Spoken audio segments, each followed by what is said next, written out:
E eu acho que o Lula, ele joga muito bem também com uma espécie de jogo de cena, né, em que o PT, o núcleo propriamente do PT, faz pressão de um lado para que ele possa ter uma moeda de troca melhor nas outras negociações, quer dizer para eles, olha, para os outros partidos, olha, eu não posso entregar de bandeja porque o PT está me pressionando aqui, mas a gente pode chegar no meio termo, né?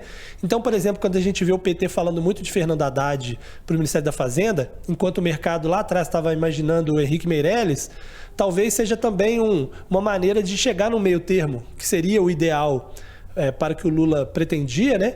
E que deixa o mercado um pouco menos preocupado, porque, veja, depois de você falar em Fernando Haddad, se você consegue um nome mais ao centro ali, não precisa ser Henrique Meirelles, mas um outro nome, você já tem uma reação melhor do mercado, porque já estava pensando no pior, né? E o mais provável nessa história é que com a divisão do Ministério da Economia, o PT fique com o planejamento e ele coloque mais um mais ortodoxo na economia. E aí ele conseguiria conciliar essas duas questões, né? O PT trabalhando as finanças do futuro, mas alguém cuidando da situação imediata econômica de perfil mais ortodoxo. Eles costumam dizer que o Ministério do Planejamento é como se fosse uma pasta meio que de segunda categoria na área da economia, né? É como se o ministro da Fazenda fosse a Taça Libertadores da América e o ministro do Planejamento fosse a Copa Sul-Americana, né? Não deveria ser, mas né? Exatamente, porque a gente está falando inclusive do futuro, né? Não deveria, mas no Brasil a coisa funciona desse jeito. Exatamente. Né? É interessante observar isso que você está dizendo.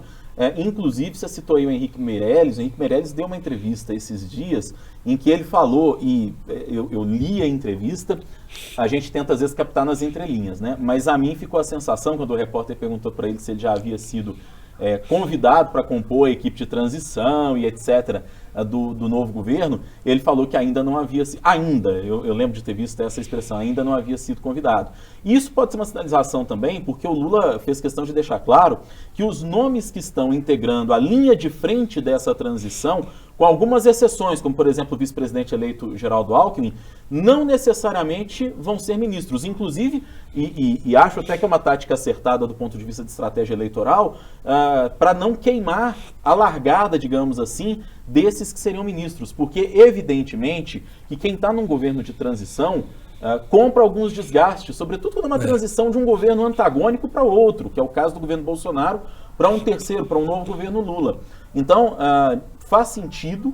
E aí, eu penso, talvez, Ricardo, que o nome de Henrique Meirelles possa estar guardado na manga, no bolso da camisa, que inclusive a minha não tem aqui, para em algum momento, quem sabe, ser anunciado. Porque nós temos um Henrique Meirelles, talvez numa versão 2.0, vendo as declarações dele do segundo turno para cá, que é um Henrique Meirelles muito menos ortodoxo do que já foi um dia também. A questão de dar uma desacelerada também, né? Exatamente porque tem que compreender, gente, o momento político que o país vive, né? Pelo menos abaixar a guarda, né? Assim, de tentar ser ali um pouco diferente daquilo que já foi e que em algum momento, como em todo ambiente político, foi odiado por uns, amado por outros, né? No caso da turma do PT foi muito odiado, né? Inclusive. E dizem que ele pode até ficar, se não ficar com o Ministério da Fazenda, ficar com o banco público, né? Aí, obviamente, tem que ver o tamanho do Meirelles, né? Mas o tamanho do Meirelles hoje não é o mesmo tamanho que ele tinha lá atrás, assim. Apesar dele continuar sendo importante para o mercado, do ponto de vista político, ele agrega menos do que agregava em outros momentos, né?